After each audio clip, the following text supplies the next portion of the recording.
Good evening. The Indian Navy has issued a notice, a nav area notice in the Arabian Sea. And this means the Indian Navy is to carry out perhaps some rocket tests and missile tests in the Arabian Sea.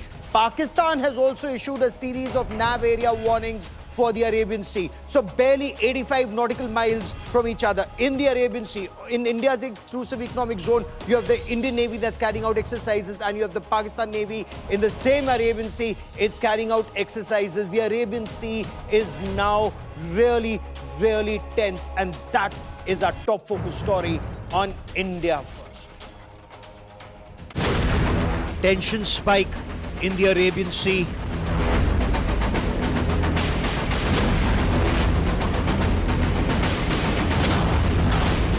Indian Navy carries out multiple anti-ship and anti-aircraft firing drills.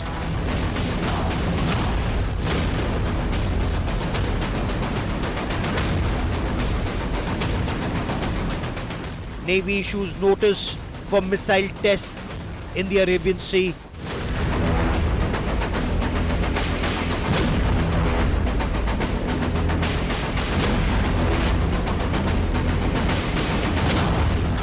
Barely 85 nautical miles away, Pakistan Navy carries out their own war drills.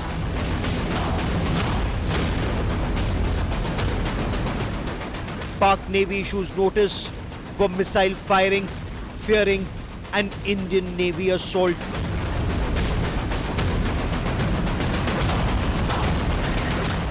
Indian Navy's air arm keeps a hawk eye on Pak ships and submarines.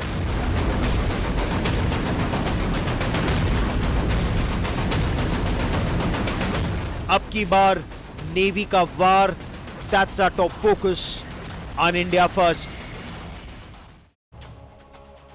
The army had carried out surgical strikes about 10 days after the Uri terror attack in 2016. The Indian Air Force had carried out the Balakot airstrikes. That was about 12 days after the Pulwama terror attack. That was in 2019.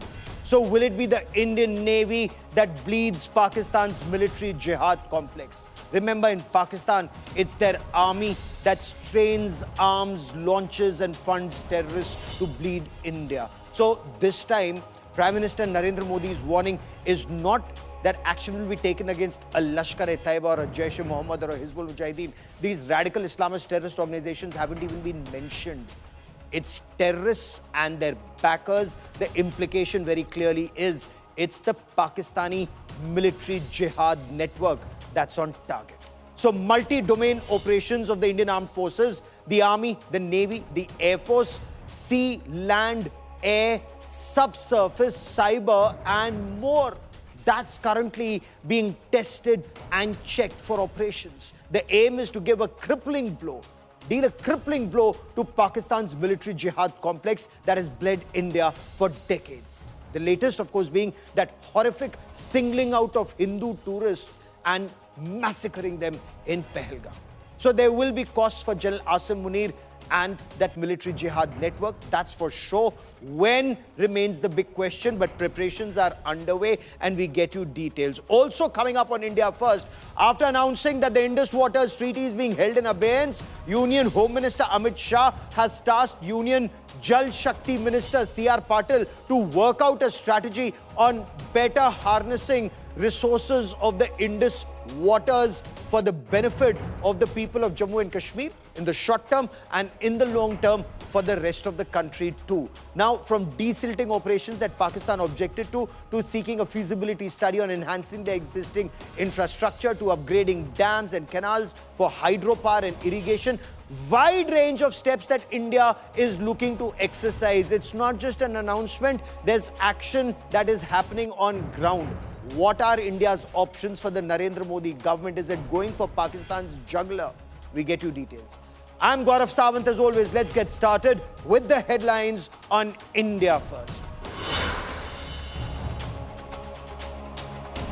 Union Home Minister Amit Shah issues a huge warning to Pakistan, says every single terrorist will be hunted down and neutralized. This is his first statement after the Pahalgam terror strike.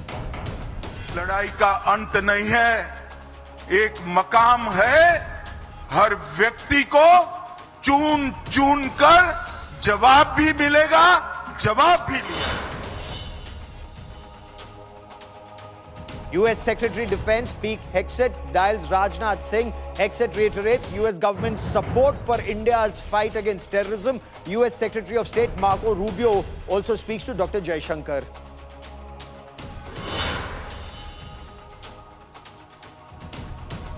Ten days after 26 tourists were killed in Pahalgam, the hunt for Pakistani terrorists continues. NIA's top cop reaches Pahalgam. Could the terrorists still be hiding in the forest not far from the meadows is the big question.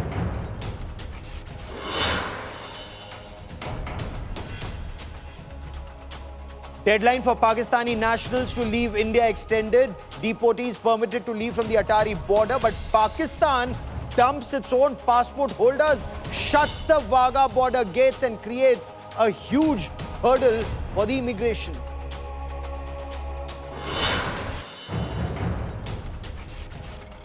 Prime Minister Narendra Modi inaugurates the WAVE Summit in Mumbai, calls for global creative collaboration, says it's the right time to create in India and create for the world, pushes for a creator economy.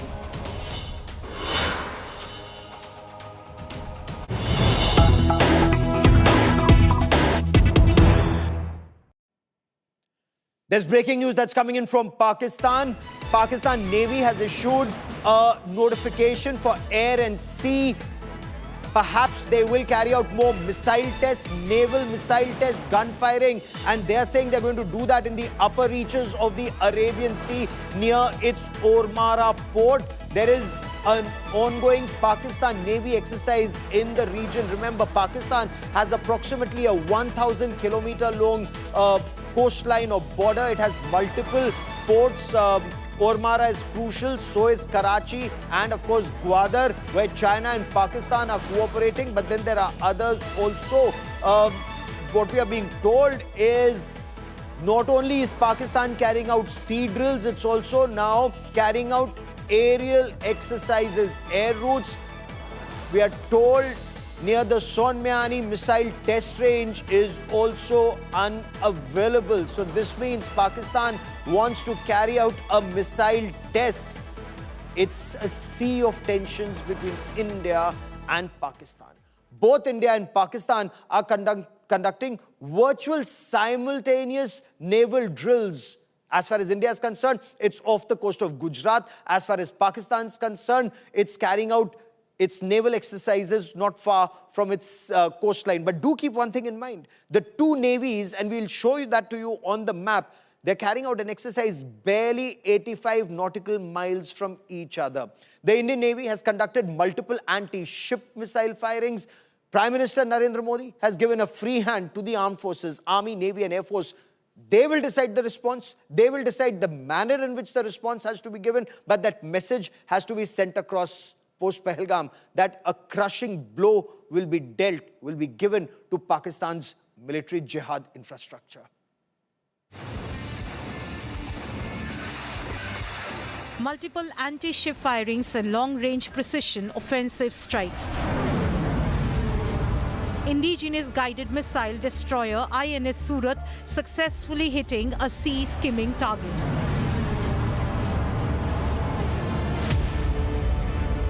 Indian Navy is carrying out exercises in the Arabian Sea extensively in its exclusive economic zone.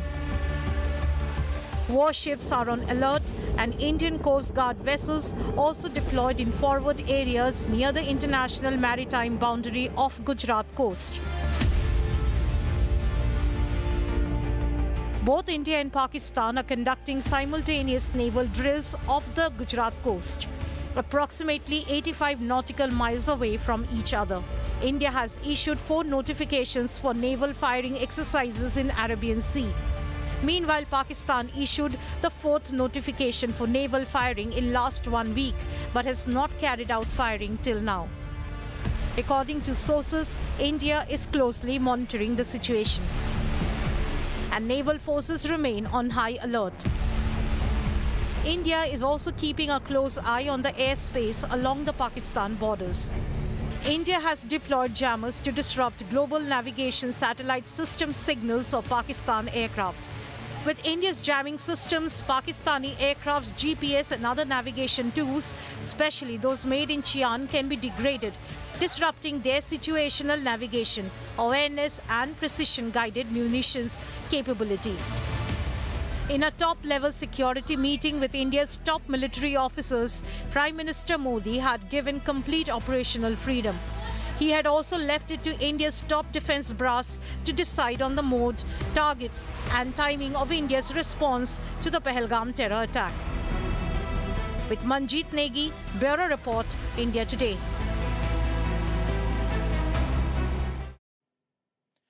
There's more breaking news coming in. India has also issued 4 notifications for naval firing in the coastal area off the coast of Gujarat. Again, the exercises about 85 nautical miles from where Pakistan is carrying out its exercises in the Arabian Sea. Now, the dates for the Indian exercises are between the 30th of April and the 3rd of May 2025. So, over the next 2 days, there are additional exercises and firing that is to be carried out. And I want to explain this to you on the map here. When you look at this map, it very clearly explains where off the coast of Gujarat. Now you're looking at Saurashtra, the coast of Gujarat, and then India virtually at the tip of its exclusive economic zone. That is where India is carrying out the exercises. Then you have the Pakistani Navy that's carrying out its exercises, and they've issued a NOTAM once again from the 30th of April till the 2nd of May 2025. But that may actually increase from what information that's coming in from across the border in Pakistan, where Pakistan is planning or is about to issue another notification for drills and for firing, not just at sea, but from land into sea. So what's the situation right now? The Indian Navy on a state of alert, operational readiness. It's conducting exercises in India's exclusive economic zone in the Arabian Sea, anti-ship and anti-aircraft missile firing. That's happening right now. Not just that, the Indian Coast Guard has also been deployed, but of course the Coast Guard is at India's maritime boundary. This is off the coast of Gujarat. This is where the Indian Navy is carrying out its exercises, but remember, you have also to ensure that subversive activity does not take place. Both in 1993 and in 2008, Pakistani terrorists had used the sea route to not just for terrorists to come into India, but also to send explosives and RDX in 1993 into India. That is why the sea coast is being protected in multiple tiers. Aggressive posturing by the Navy and defensive deployment by the Coast Guard and the Marine Police very close to the coast.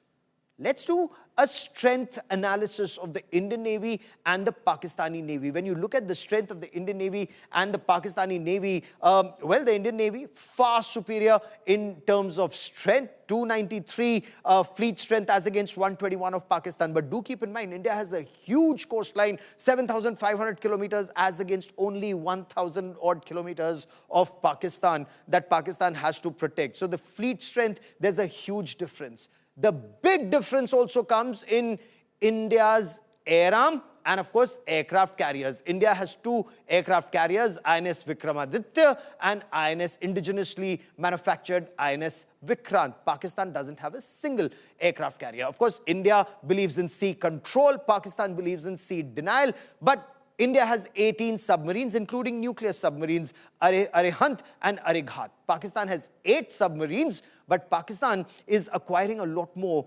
in coming years from China.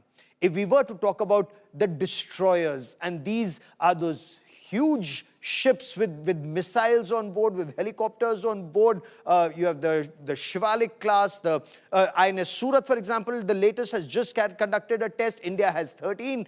Pakistan doesn't have a destroyer. India has 14 frigates. Pakistan has 9. If we were to talk about corvettes, and let's now talk about, the faster, the missile boats, the faster moving ships that can carry out, inflict massive damage on the adversary, especially if you remember 1971, those missile boats. India has 18, Pakistan has 9. Petrol vessels, India 135 against Pakistan 69. Mine warfare, Pakistan has 3. Again, they want to protect their coast. And this, of course, information comes from global firepower. But when we talk about Indian Navy's air arm, remember, we also have that flying frigate, the P-8I. The navies of India and Pakistan, when you look at the map, carrying out an exercise barely 85 nautical miles from each other in the Arabian Sea. Tensions very clearly are mounting. How much of this is pure posturing, as some would say? How much of this is signaling, and what's the message that's being sent across? Remember 2016, the Army went in. 2019, the Indian Air Force went in. 2025, will the Indian Navy send out that message that terror is not acceptable to India at all, whether in Jammu and Kashmir or in any other part of our country? That punishment that has to be given to Pakistan's military jihad infrastructure.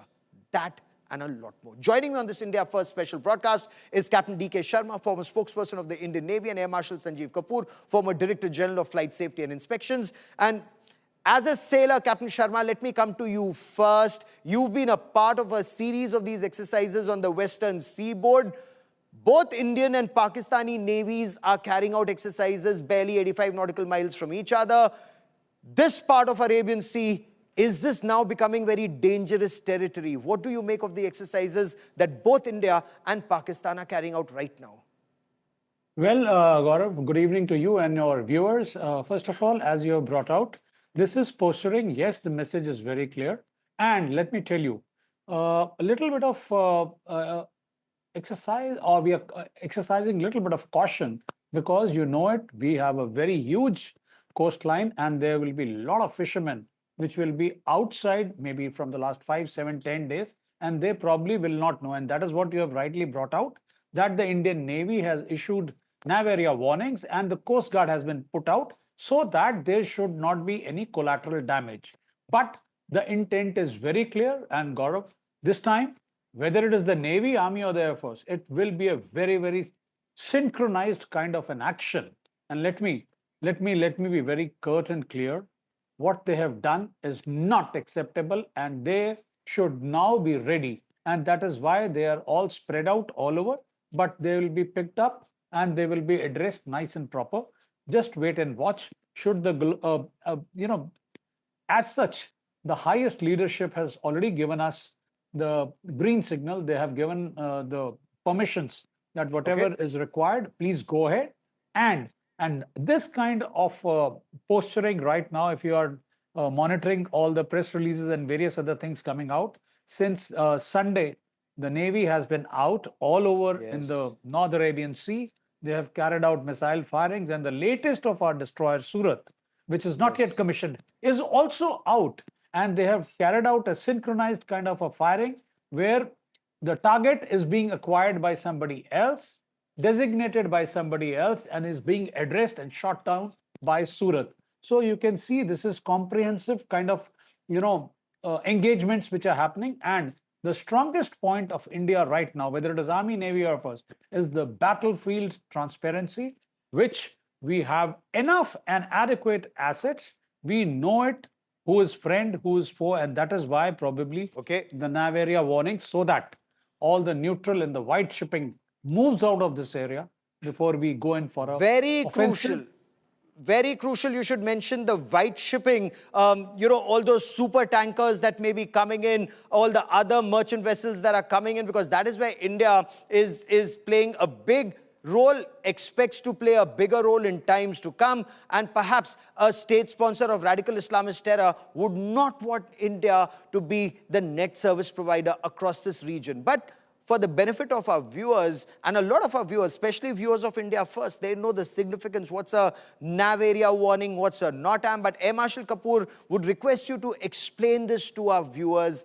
Nav area notices, NOTAMs being issued, these notices to airmen. Are we likely to see more missiles being fired, more missiles being tested? Pakistan's issued similar warnings. How would you read the signals? The next 48 hours, we are told, will be very crucial in terms of these exercises by both sides. See, Gaurav, for benefit of your viewers, The NOTAMs are issued by the Air Defense Identification Zones. They are called ADIZs. So in India, we have 5 of these, 4 geographically and 1 Guwahati, North Delhi, Mumbai, Chennai, Kolkata. Every aircraft which transits through the Indian airspace, the clearances to overfly the Indian airspace is given by the Air Defense Identification Zones.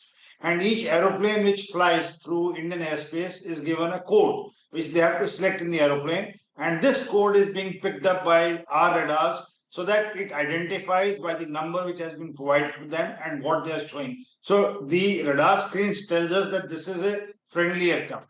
Now, if any aircraft which is not friendly, means who does not have these numbers and the codes and have not taken the clearances, it indicates on a radar on a different color. So that's why the first thing which happens when the conflict begins is stoppage of the airspace overflight clearances. Like India yesterday stopped the Pakistani aircrafts flying. So every aircraft which originates from that country, which has to go over the other country, and when you want to do any exercise or when you want to conduct any operation, you stop the by a NOTAM. It's an issue in advance by that ADI indicating that this coordinates is not available. So this is an indication that if any civilian aircraft is coming to that area, should not inadvertently get damaged. And also, so let me quickly pose a counter question. So we issue a code, for example, to a commercial aircraft that's coming in. What if that aircraft passes on that information to a Pakistani hostile aircraft? That aircraft uses that code and tries to come in. Would it then on our radars reflect as a friendly? Every aircraft has its own depiction. It indicates the size and the speed. So a commercial aeroplane will look different. A fighter aircraft will look different. So the speed, the size, the cross section areas, everything is different. So the radar identifies the aeroplanes. Fair enough. Captain Sharma, how strong is the Indian Navy vis-a-vis the Pakistani Navy in terms of, let's say, cutting-edge technology, air assets, surface ships, submarine? Take air assets, for example. I mean, we have that flying frigate, the P-8Is. We have the MiG-29Ks. We have the Sea Guardian drones. So manned, unmanned, those operations. When you look at our strength and when you look at the adversary's strength, what do you make of it? Firstly, Gaurav, I will first, add to what Air Marshal was saying.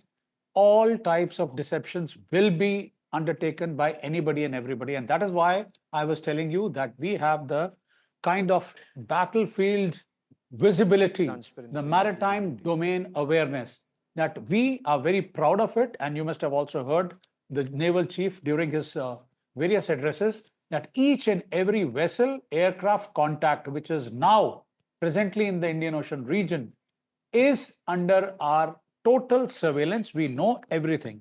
And that is why we are very sure that all these white shipping people who are, conducting trade, who are using our sea lanes of communication, and if they are coming in that part of the area of North Arabian Sea, they should move out. And that is why time is being given to them. Coming to this question, whether comparisons, first of all, we do not believe in bean counting, Gaurav. We have a bigger adversary and we have adequate assets to address any kind of threat. All the inventory of Indian Army, Navy, Air Forces today, based on the threat assessment for today, tomorrow, and 10 years down the line. So if we have, I'll come down to the naval aviation first. If you see what are the accretions in the last 10, 12 years, last 15 years, we started with the P-8I, then we moved towards the P-8I is a long-range maritime reconnaissance, maritime reconnaissance, anti-submarine warfare aircraft, which means very long range. It can address anti-shipping, it can take on anti-submarine warfare, and it has been also very, very helpful to the establishment when we had this 2019 Galwan thing happening. So everybody is aware of it. Then next is the MH-60 Romeos, which are the anti-submarine warfare helicopters, or we now call them multi-role helicopters. They can also be used for anti-shipping, anti-submarine, and the works. Then you come to the Sea Guardians, which are on the wet lease right now. So they are the first line of defense, massive capacity and flying endurance to keep the battlefield awareness, to give it to the commanders. The total awareness, the maritime domain awareness is being, the plot is developed from there. Then comes the two aircraft carriers with the Yes. 40 plus MiG-29Ks all ready. Then, as you have already brought out, 13 destroyers, So followed by let me Shivalik class submarines. let me take this one by one. Let me take this one by one. And since you talk about air assets, Air Marshal Kapoor, you're an aviator. When we talk about air power and naval power in the Arabian Sea and air power over Arabian Sea, in your appreciation, do we have total sea control? And do we see this as a single service operation or exercise, or do we see, not just multi-domain operations, but we also see the Navy and the Air Force coming together? They've been carrying out a lot of exercises, I believe, together, even over, not just over land, but over sea. See, Gaurav, there are a few dedicated squadrons with Indian Air Force which specializes in maritime operations. And these squadrons regularly interact and participate with Navy on routine basis. So we have our Jaguars, we have our Su-30s, we have some other platforms, we have our air-to-air refuelers, which in synchronization with the naval exercises, that is the surface Navy along with the submarines and strike aircraft, regularly participate for these kind of contingencies which you are just mentioning. So the training goes on unabated, and we have specialized kind of weapons which are used for these kind of operations. And also the qualification of air crew is done in the manner, because sea flying overnight is one of the most tricky things. Because on a dark night, flying over sea, there is no horizon. So typically a pilot which flies in the aeroplane during the daytime is used to certain features, and on land you have various lights and other features, contours. But over sea in dark night, the flying is absolutely tricky. And as they say, the toughest landing is on a deck by a pilot in dark nights. So that is the most difficult thing which an air crew goes through, and these are regularly practiced. Amazing, because the ship is moving, the aircraft is moving, the ship is, sea is choppy at times. So the pitch and the roll really makes it extremely difficult for the aircraft pilot to land. But Captain Sharma, if we were to talk about the current, the clear and present danger that our country faces from that radical Islamist terror sponsor country, Pakistan believes in sea denial, and apparently they have potent sea denial capabilities, the use of their submarines against our gigantic aircraft carrier battle groups and larger warships. Does that take India's advantage away, or does that check India's sea control capabilities? No, not at all, not at all, Gaurav. The aircraft carrier today will be moving around with a carrier battle group. So there will be adequate assets which are equipped with sonars, with the towed array sonars. Then I have told you already that PATIs will be there. They will be putting the fields of sonobuoys, and they will make sure that the area of operations where the carrier is going to operate. You see, the carrier doesn't have to go up to the last mile. We have the MiG-29Ks. MiG-29Ks on top, which will address the threat. Otherwise, it is, we will pick and choose. The target is to be picked by us. So whether it will be taken off by the destroyers, or will it be addressed by the PATIs, or if the threat emanates from the northern side, if they venture out to sea, then we have enough and adequate assets which will take on them. Rest be assured, but wait for the action whenever it happens. I'll not speculate what will happen, but it is going to be a much synchronized, very, very potent and debilitating, let me tell you that, whenever it happens. Well, 1971 certainly was debilitating. Karachi was burning for 11 nights and days. Air Marshal Kapoor, if we were to use either the Navy or the Naval Air Arm or the Air Force together, what do you hit in Pakistan? How do you inflict pain on General Asim Munir's military jihad complex, either through sea or land through the sea route, sir? See, I just was watching the promos and the other activities before the program began, and you only mentioned, your channel mentioned that Hafiz Saeed is locked up in some area in a Safe city, house, safe yes, house. in Lahore. And if you are following the Russian-Ukraine war and Israel-Hamas war, a new feature that has emerged now in the warfare is urban warfare. Yes. Now it is becoming increasingly difficult to go into cities and to take out the targets. And the Indian and the responsible countries always make sure that there is least collateral damage and there are no civilians killed.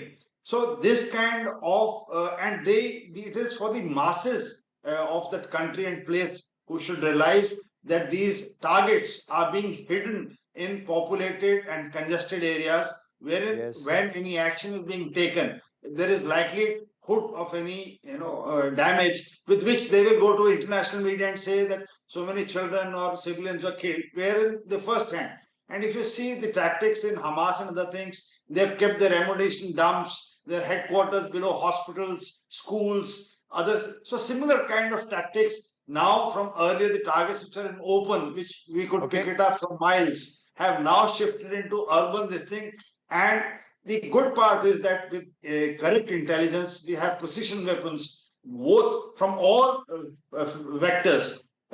Can be fired from a ship, it can be fired from an aeroplane, and it can exactly take out the target, the coordinates. Now, it is how and when and what kind of decision is taken. It could be like Captain said, it could be in synchronous with the other two services. It could be in isolated. Any of the Okay. services could take the lead.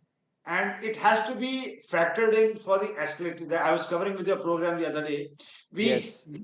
The beginning would be small, but catering for the escalatory ladder. Now, Okay. it is like a game of chess. You have made a move, you now factor in that what would be the move from the other side. And if they Fair move enough. this, so that is And that is where India's defense preparedness, perhaps, you see the scale, you see the size, and you see the scope, how well India intends to inflict pain on that state sponsor of radical Islamist terror. Air Marshal Kapoor and Captain Sharma for joining me here on the first part of this India First special broadcast. Many thanks. But remember, it's a multi-domain operation, and there are many ways to inflict pain on that radical Islamist state sponsor of terror. What's the aim? The aim is to ensure that terror is no longer a low-cost option for Pakistan to continue to bleed us, especially for the likes of General Asim Munir. And we've been bleeding from the times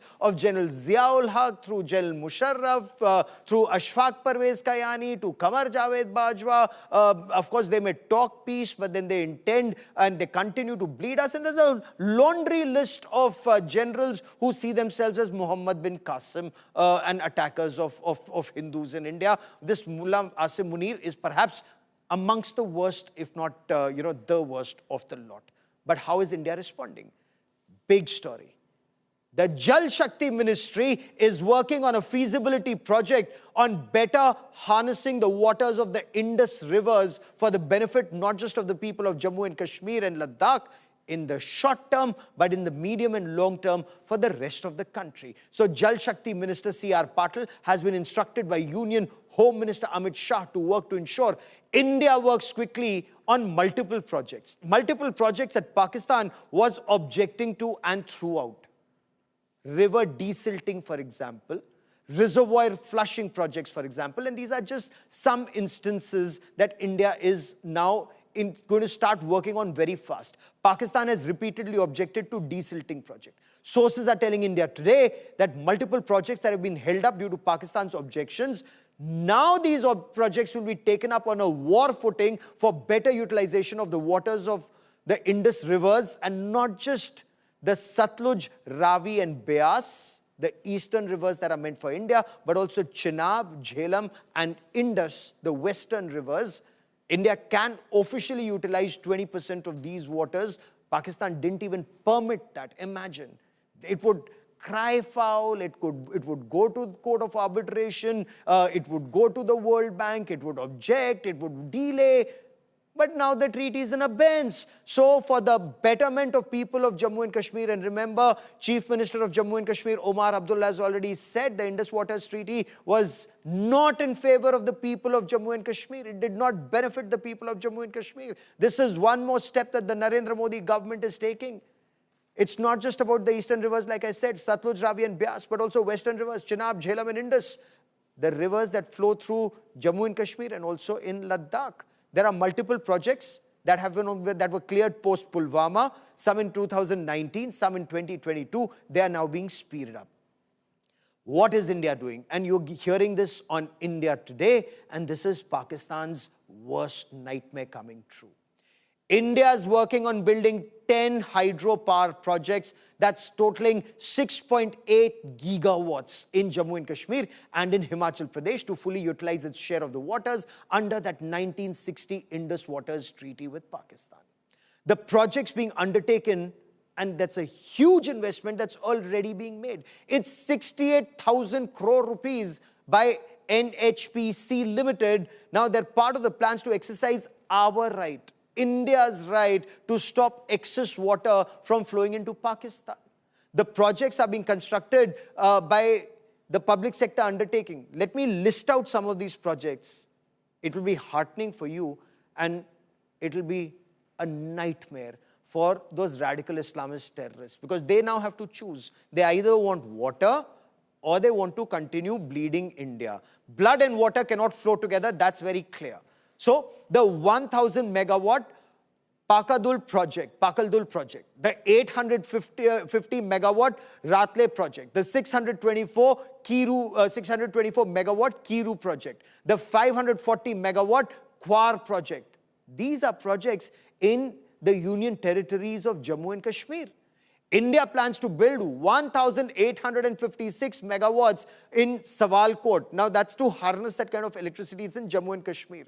930 megawatts of Kirthai, this is part 2 in Jammu and Kashmir. Dugar in Himachal Pradesh, that's 500 megawatts. Then there's Uri 1 and there's stage 2 of it in Jammu and Kashmir. Then the Dulhasti stage 2, which is 260 megawatts. These are some of the projects I'm telling you in Jammu and Kashmir. But that's not all. The Narendra Modi government has cleared 8 hydropower projects of 144 megawatts on the Indus River and its tributaries, even in Ladakh. Now the project, the highest of these projects that will come up in Kargil and in Leh districts of Ladakh. So the Durbuk Shok project, it's 19 megawatts, but then it's good for the people of Ladakh. In Shanku village, it's 18.5 megawatts. Now this is music to the ears of people who live in either Durbuk or Shok region. It's great for environment because now it's not that expensive diesel electricity that they will have to generate power through diesel generators. Whether it's the security forces, the army that's deployed there, or the locals, they can get water from the Indus rivers, electricity from the Indus rivers and the tributaries. Shanku, for example. Nimu project, Nimu chilling project, 24 megawatts. Rongdo project, 12 megawatts. Ratannag, it's 10.5 megawatts hydropower project that's been cleared for Leh.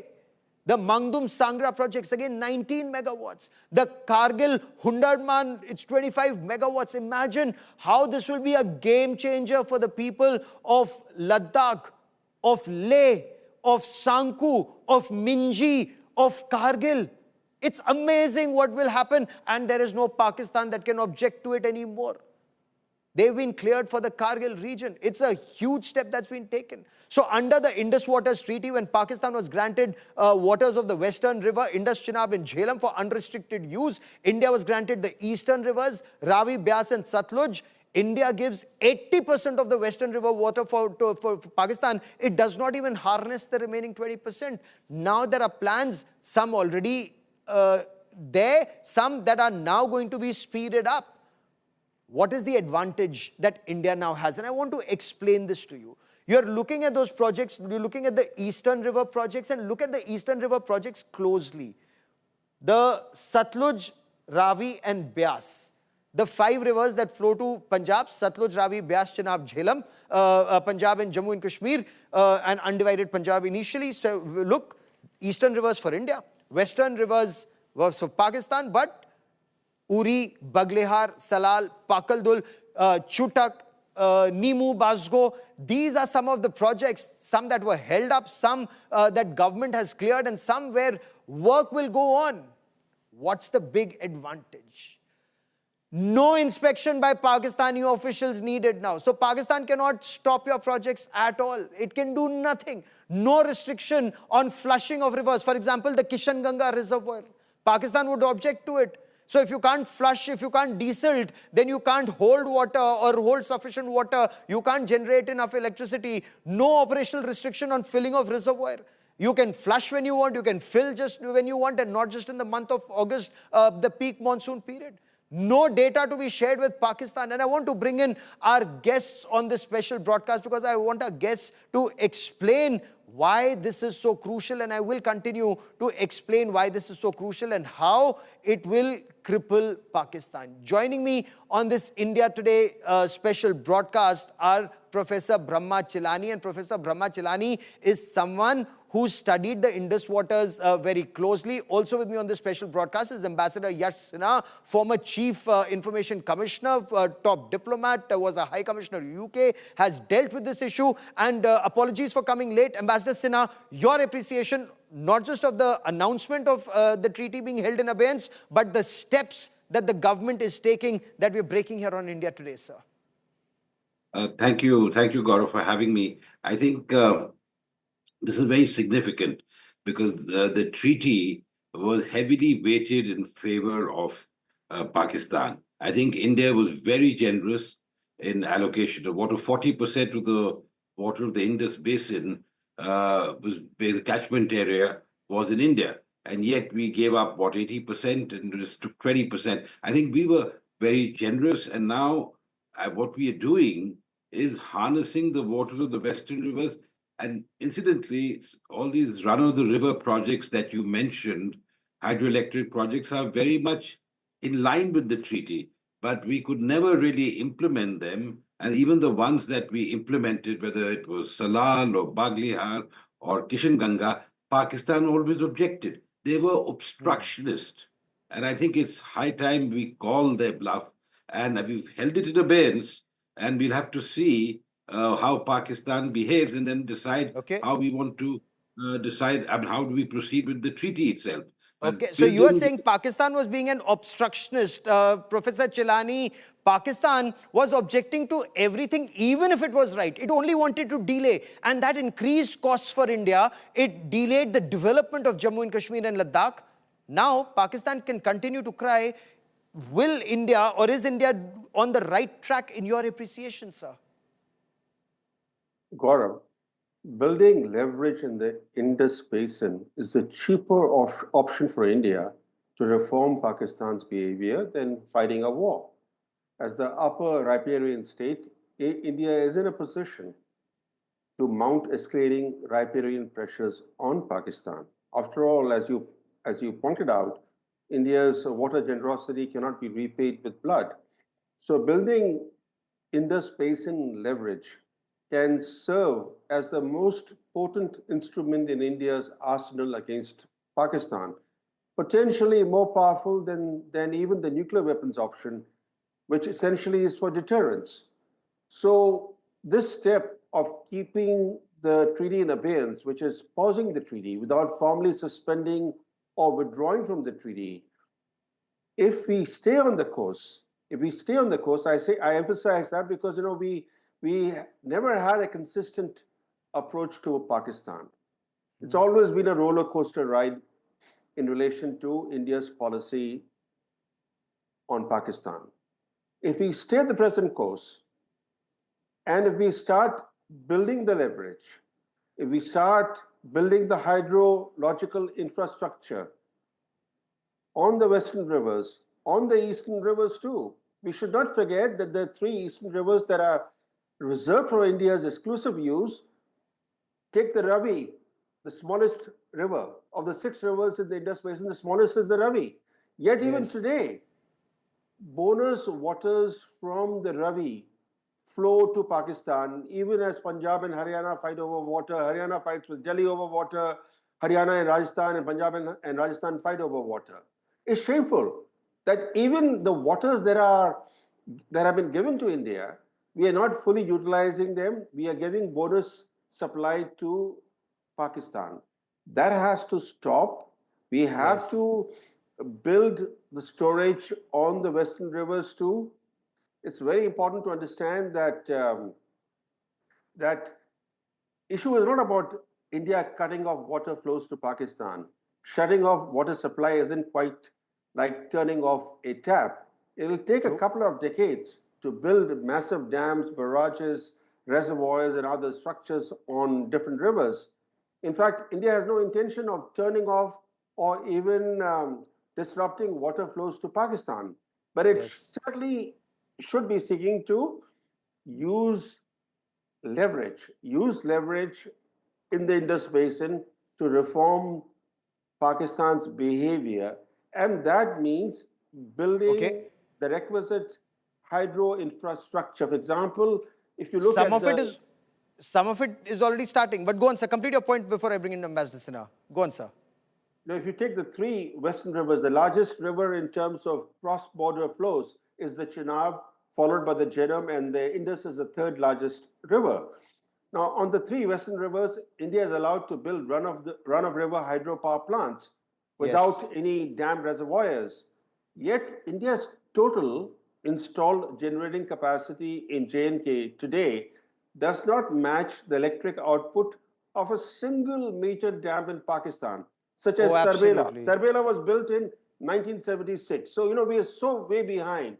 And even in terms of storage, the Indus Waters Treaty allows India to build storage of 3.6 million acre feet on the western rivers. What I Today, want to understand, no, you're absolutely right. But, what I want to understand is Pakistan was just being obstructionist. Ambassador Sinha, restricting even flushing of rivers. Kishan Ganga, for example, wouldn't let us desilt that area. Why was Pakistan, one, being so difficult? Two, why were we permitting it? And three, now if it goes to the World Bank or the Permanent Court of Arbitration and India says, sorry, we don't believe in it, can Pakistan do anything about it? They're threatening us with war. You've handled Pakistan for a very long time as JS Pai and Additional Secretary of the Pakistan, Afghanistan, Iran desk. Your appreciation of the impact on Pakistan? Gaurav, I mean, Pakistan threatens us the drop of a hat, saber rattling. They think this. I'm not saying you call their nuclear bluff, but what I'm trying to say is that we have been confronted with this bogey for a long time, and they feel that under that nuclear threat or overhang, they can continue to impart or 1,000 cuts and undertake state-sponsored terrorism against India. And I think a time has come, and this government is quite firm that it cannot be business as usual. And I mean, despite the fact that they have said that if you disrupt the waters or you stop the waters, it'll be an act of war. As Professor Chilleri is saying, we are not stopping the waters, and we can't. But what we are doing is we are fully utilizing the capacities of the western rivers and the eastern rivers for our benefit. So I think that's very important. I know it will And take now we time, won't let them but come. Now we won't let them come to inspect. Now we won't let them obstruct. They can go crying wherever they want. Professor Chilani, can we do that? I mean, the government says we've already done it. We've held the treaty in abeyance just for this, and it hasn't been abrogated. It hasn't been called off. Even if they go to Permanent Court of Arbitration, what can they say? the question is, why hasn't India withdrawn from the treaty? What more does India need to withdraw from the treaty? Our approach isn't consistent. For example, 8 years ago, after the Uri attack, the Prime Minister said, blood and water cannot flow together. And then minister after minister said that we will ensure that not a single drop of water flows to Pakistan from the eastern rivers. Yet even today, 8 years later, bonus waters are flowing from the eastern rivers to Pakistan. We suspended the Permanent Indus Commission meetings for 3 years after 2019. Then, for no reason, we revived the Permanent Indus Commission. So we are not consistent, and we can blame Pakistan for internationalizing every engineering dispute, but it's our own slow pace of work in building infrastructure that has left us with little concrete leverage to mount sufficient pressure on Pakistan. If we had better infrastructure, hydro infrastructure, then Pakistan today would feel very threatened. Yes. But we have, we have allowed projects to go on for decade and longer. And we permitted them to obstruct and because delay. of Pakistan, Yeah. but partly it's because of us. Partly because of us. But now, Ambassador Sinha, has Prime Minister Narendra Modi gone for Asim Munir, or if I may, has he gone for Pakistan's jugular vein? 80% of, Pakistan cultivated land is dependent on Indus rivers. 25% of Pakistan GDP is supported by Indus rivers. Disruption, not just unemployment or rural migration, loan default, Tarbela Mangla dams, they provide 30% electricity to Pakistan. All of that will be adversely impacted. Power cuts in Pakistan, not enough water for farming in Pakistan, not enough water to drink for the population of Karachi, Lahore and Multan when they want it, and perhaps more than enough when they don't want it. Gaurav, I think what the message that this government has sent is, what Prime Minister had said earlier, that blood and water don't go hand in hand or can't flow together. So what I'm trying to say is that because we've held it in abeyance, it's a very clear message to Pakistan: get your act together, behave, and eschew state-sponsored terrorism. And once they do that, then perhaps you could go back to the treaty and ensure, while we utilize what is due to us, we will give them what's due to them.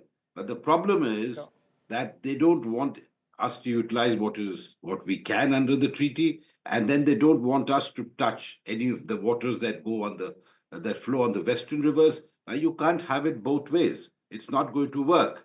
So I think the message to the general in Rawalpindi at GHQ and to the people of Pakistan, because the thing is that the people of Pakistan must realize there's a price to pay when the generals play this sort of game with India, and there will be a price to pay in future too. Fair enough. I will let that be the last word on this part of the show today, but there's much more that we have lined up on the Indus Waters Treaty, because many say, as Professor Brahma Chilani also pointed out, that this is perhaps the most potent weapon or strike that India has done in response to Pakistan's state-sponsored radical Islamist terror. And as Ambassador Sinha said, blood and water cannot flow together, quoting Prime Minister Narendra Modi after the Uri attack. So warnings and messages had been given to Pakistan in 2016, again in 2019.